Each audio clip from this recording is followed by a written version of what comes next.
Assalamualaikum warahmatullahi wabarakatuh. Waalaikumsalam warahmatullahi wabarakatuh. Alhamdulillahi rabbil alamin. Wassalatu wassalamu ala asrafil anbiya'i wal mursalin wa ala alihi wa sahbihi ajmain. Amma ba'du. Ya ayyuhalladzina amanu taqullaha haqqa tuqatih wa la tamutunna illa wa antum muslimun.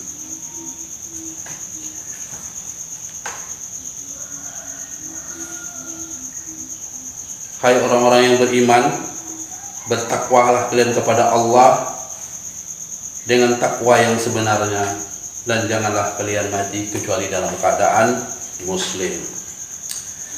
Jadi judulnya pagi hari ini kita membahas tentang dukun, tukang ramal, dan orang pintar. Ini masalah dukun memang sebagian masyarakat kita atau saudara-saudara kita masih mempercayai tentang perdukunan ini. Sebahagian kecil, tidak juga sebagian besar, tapi masih ada yang mempercayai dukun. Di sini kita menjelaskan sedikit tentang dukun. Istilahnya sekarangnya tukang ramal atau orang pintar. Ahlus sunnah tidak percaya kepada dukun, tukang ramal, dan orang pintar. Kita tidak mempercayai dukun maupun tukang ramal. Demikian juga setiap orang yang mengakui sesuatu yang menyelisihi Al-Quran atau As-Sunnah serta ijma' kaum muslimin. Pada asalnya, dukun adalah orang yang didatangi oleh setan yang mencuri pendengaran di langit, lalu ia memberitahukannya kepada dukun itu.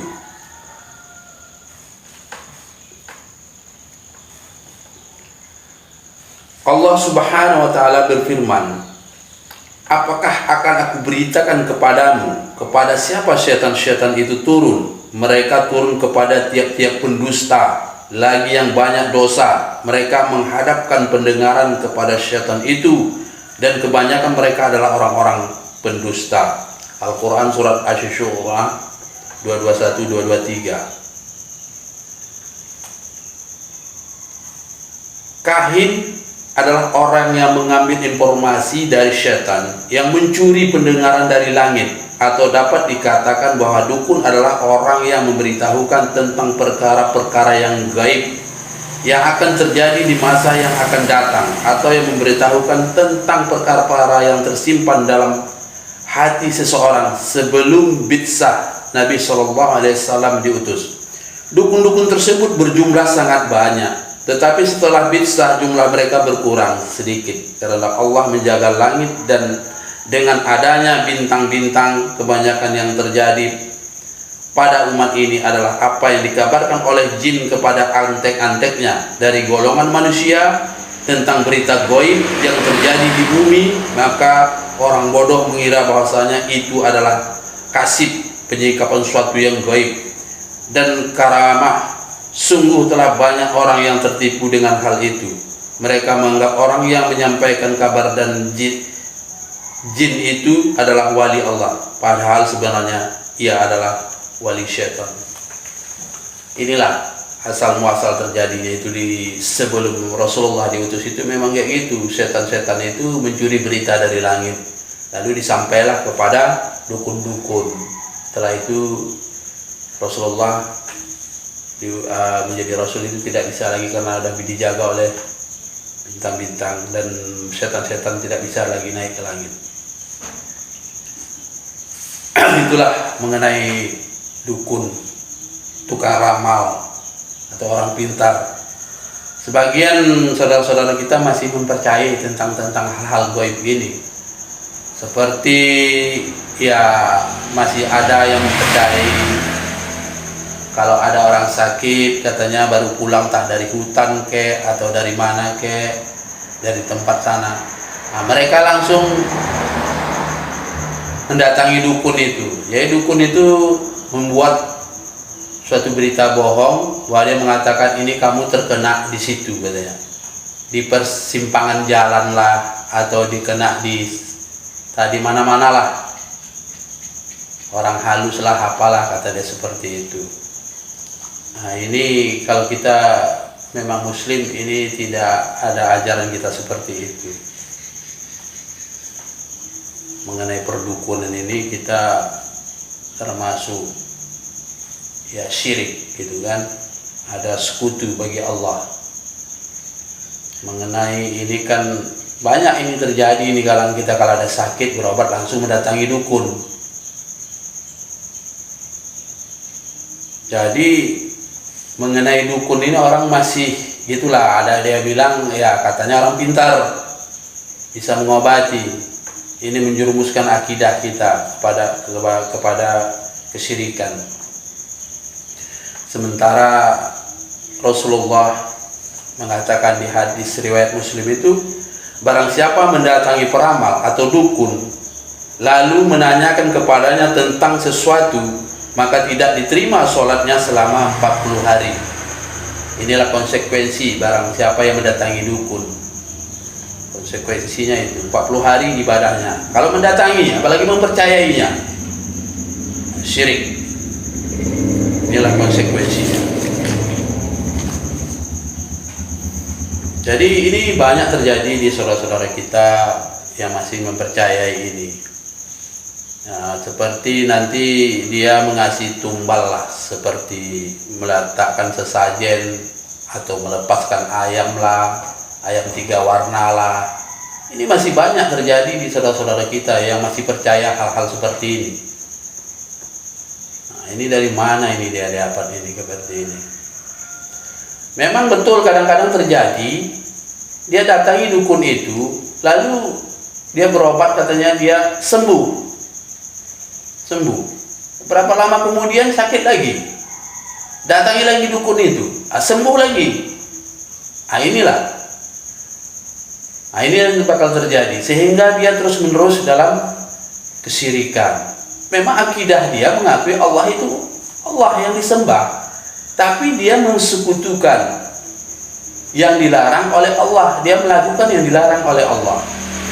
Bahwa ada istilahnya yang bisa menyembuhkan dia menurut keyakinan dia, dia berobat dengan cara yang dilarang oleh Allah, menggunakan dukun, media dukun. Itu kan tidak boleh dalam Islam, itu dilarang, itu mendatangi aja tidak diterima, apalagi mempercayainya, kan begitu konsekuensinya.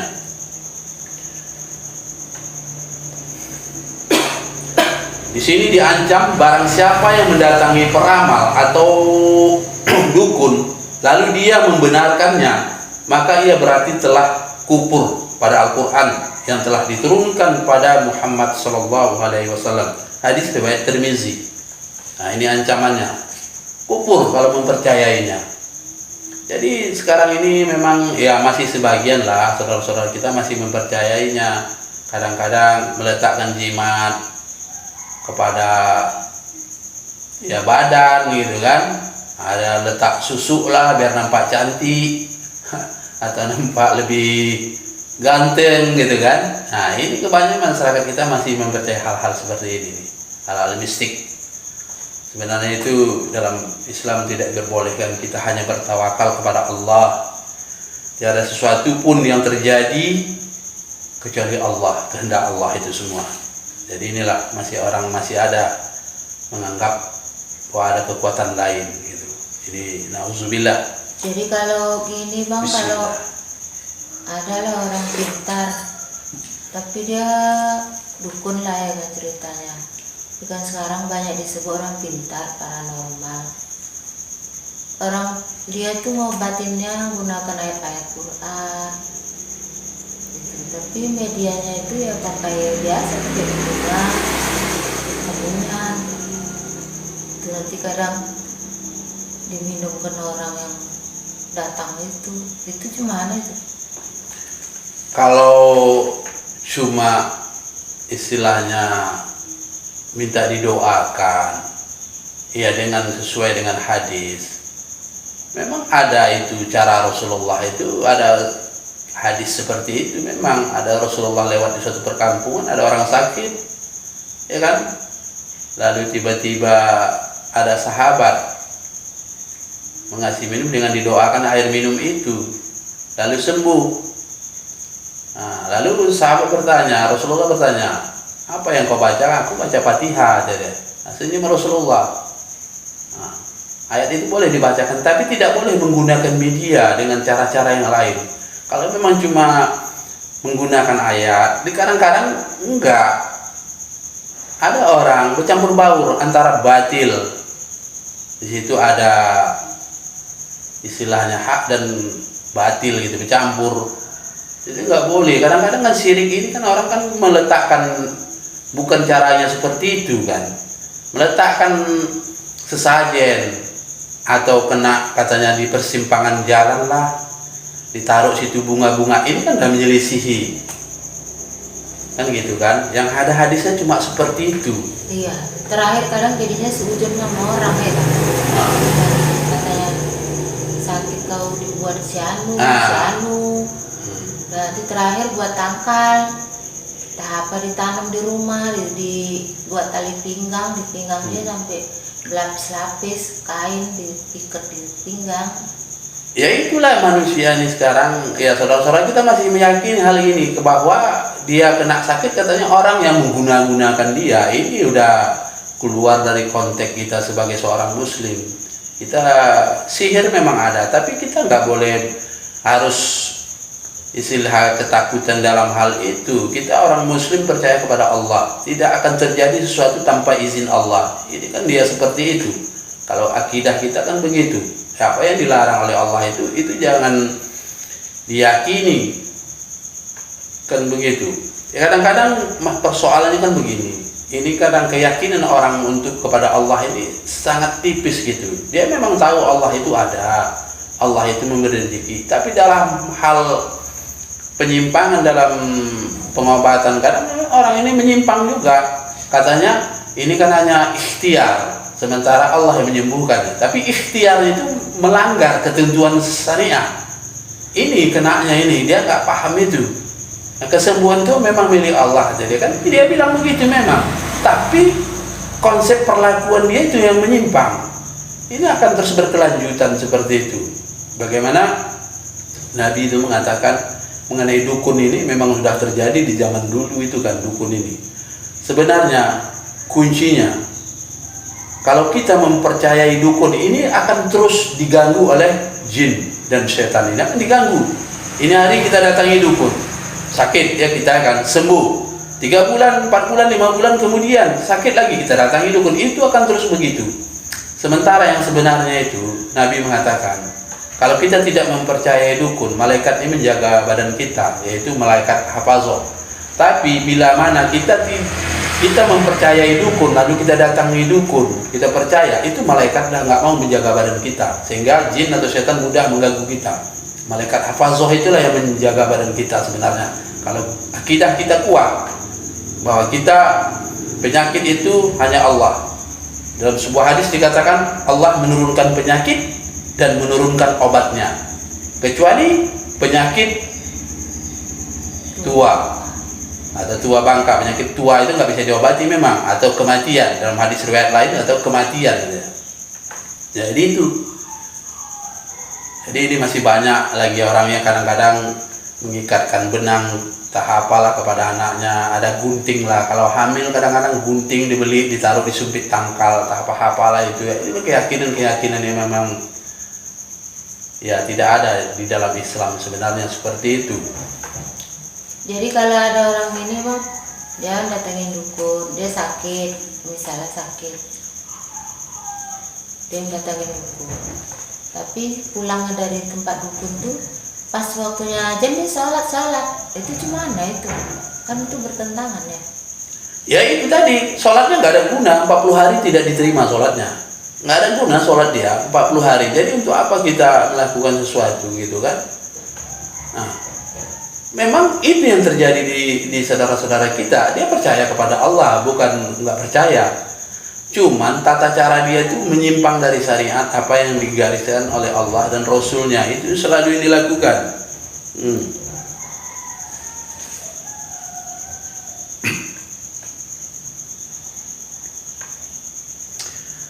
Allah juga Subhanahu wa ta'ala berfirman, ya kan,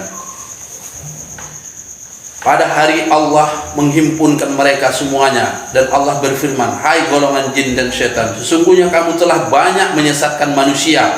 Lalu berkatalah kawan-kawan mereka dari golongan manusia, ya Rabb kami, sesungguhnya sebagian dari kami telah mendapat kesenangan dari sebagian yang lain, dan kami telah sampai kepada waktu yang telah Engkau tentukan bagi kami. Allah berfirman, neraka itulah tempat diam kamu, sedang kamu kekal di dalamnya, kecuali kalau Allah menghendaki yang lain. Sesungguhnya Rabbmu maha bijaksana lagi maha mengetahui. Surah Al-An'am ayat 128. Nah, itu ancaman-ancaman bagi orang yang mengikuti langkah-langkah setan itu, ya, seperti itu. Jadi sebenarnya kita kembali kepada Allah dan Rasul. Bagaimana di dalam hadis Rasulullah, di hadis riwayat Muslim mengatakan, jangan jadikan rumah-rumah kalian seperti kuburan. Sesungguhnya setan itu akan lari dari rumah yang dibacakan surah Al-Baqarah di dalamnya. Ini surah Al-Baqarah ini, ya, sesuatu yang mesti kita baca. Kadang-kadang saudara kita ini, ya bagaimana lah, kadang-kadang membaca Al-Quran ini pun tidak dipahami juga, cuma sekedar baca. Apa sih kandungan Al-Quran ini? Kan banyak juga orang kadang-kadang tidak paham. Zaman sekarang ini lebih mudah mengakses, coba. Pakai Android kita sudah ada situ terjemahannya sebenarnya. Kok dulu ya agak sulit, ya kan? Sekarang mudah, aplikasi Al-Quran ada, tinggal lihat. Jadi sekarang itulah. Kadang-kadang orang Al-Quran ini jauh. Kadang-kadang di atas lemari ditaruh, nggak di mana-mana Al-Quran ini. Pada saat ada keperluan dia, baru dia ambil, dia buka. Sebenarnya Al-Quran ini adalah petunjuk kita sebagai seorang Muslim, pegangan kita sebenarnya. Harus setiap hari kita lihat, kita amalkan. Ini yang sebenarnya. Memang itulah terjadi di saudara-saudara kita. Ya mudah-mudahan ya, dengan banyaknya sekarang ustadz-ustadz ceramah, ya kan, bisa menyadarkan bagi orang-orang atau saudara-saudara kita yang masih mempercayai dukun. Sebenarnya dukun itu gak ada apa-apanya sebenarnya. Dia gak tahu hal yang gaib, itu hanya tahu Allah, dan Rasul pun tak tahu, hanya sebatas yang dikasih tahu oleh Allah. Dia tak tahu, tak pernah ada manusia tahu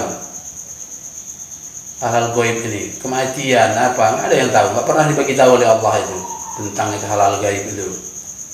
Misterius, sesuatu yang tidak diketahui kapan terjadinya, hal-hal yang akan masa datang kita tak tahu.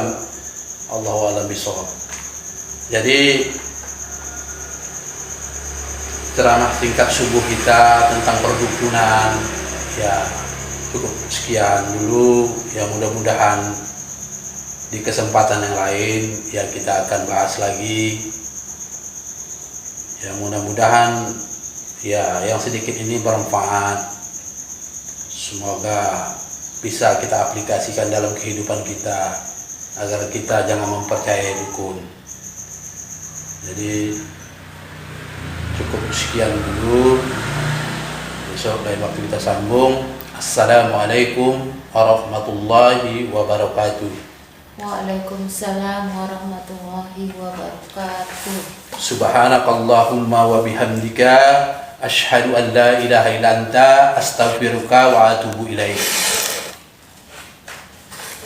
يا أيها الذين آمنوا توبوا إلى الله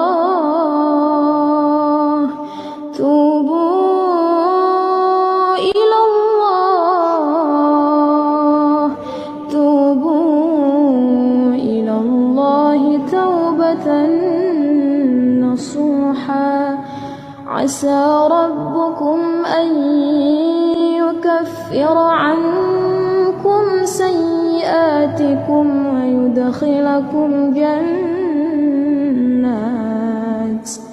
ويدخلكم جنات تجري من تحتها الأنهار يوم لا يخزي الله النبي يوم لا يخزي الله النبي والذين آمنوا معه نورهم يسعى بين أيديهم وبأيمانهم يقولون ربنا أتمم لنا نورنا واغفر لنا إنك على كل شيء قدير.